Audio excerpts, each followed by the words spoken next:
ژمارەیەک پۆلیس و کارمەندی بنکەی بەرگری شارستانی ناحی ئاغجەلەرن لە حاڵەتێکی یاگرکەوتنەوە ئاگادار کراونەتەوە و دەچنە شوێنی ڕووداوەکە.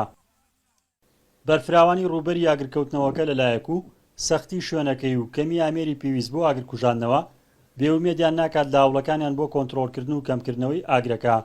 هەر بۆیە هەریەکە و بە چڵەدارێکی سەوزەوە دەست دەکەن بە کوژاندنەوەی ئاگرەکە. شاید حاڵەکانیش باز لەوە دەکەن ماوەی 2 ڕۆژە نەتوانراوە ئاگرەکە کۆنتڕۆڵ بکرێت. ئاگرەکە لەوێ بوو تۆڵ حاسێت حەکە لە ڕاستی خۆیەوە بە مەشینە و بە تەرەکتۆر و لە عەسکەرە و لە هەیدەربەگە و لە مایلەوە و لێرەوە و ئیتر ئەوەی کەوا توانای هەبوو ڕۆی بۆ ئاگرکوژانەوە تکەوتنە ئاگرکوژانەوە هەتا دەوری ڕۆژاوە. لە چەند شوێنێکی جیاجای ناوچەکەدا ئاگرەکە ڕوو لە زیادبوون دەکات و کۆنتڕۆڵکردنەوەی ئەستەم بووە.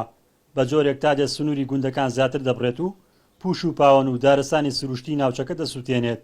بەوەش زیانی زۆر بە ژینگە و پەرێز و پوشی جوتیاران گەیاندووە. زەرەرێکی زۆری لە دەغڵ و پوش و پاوەنی هەشدەی سنووری ئاغجەلەر داوە. خەڵکێکی زۆر محاولەی کۆنتڕۆڵی ئەکرد بەس بەڵام هەتا ئێستاکەش نەکوژاوەتەوە. ئاگرەکار بەردەوامە تەشەنەی کردووە خەریکە بگاتەوە بۆ لای بلوچێن و گەرگەڕ و چنارتو ئەو منتیقەیەش بگرێتەوە. تا ئێستا هۆکاری ئاگرکەوتنەوەکە نەزانراوە و لایەنە پەیوەندیدارەکانیش دەستیان کردووە بە لێکۆڵینەوەکانیان.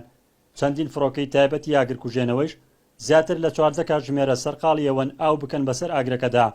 بەوەی تەشە نەسەندنیەوە هێزە ئەمنیەکان و تیمەکانی بەرگری شارستانی ناوچەکە توانای کۆنتڕۆڵکردنی ئاگرەکەیان نییە.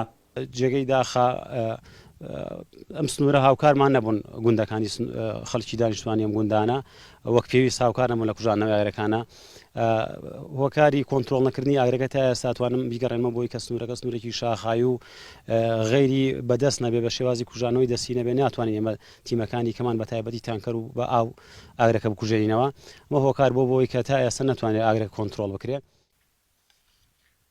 تا ئامادەکردنی ئەم راپۆرتە زیاتر لە 28 کاتژمێرە ئاگرەکە بەردەوامە و لە 8 گوندی سنوورەکە بەدایان 1000 دۆنم پوش و پاوەن و دارستانی سروشتی سوتاون و کۆی گشتی زیانەکانیش بە 100 ملیۆن دینار دەخەملێنێت.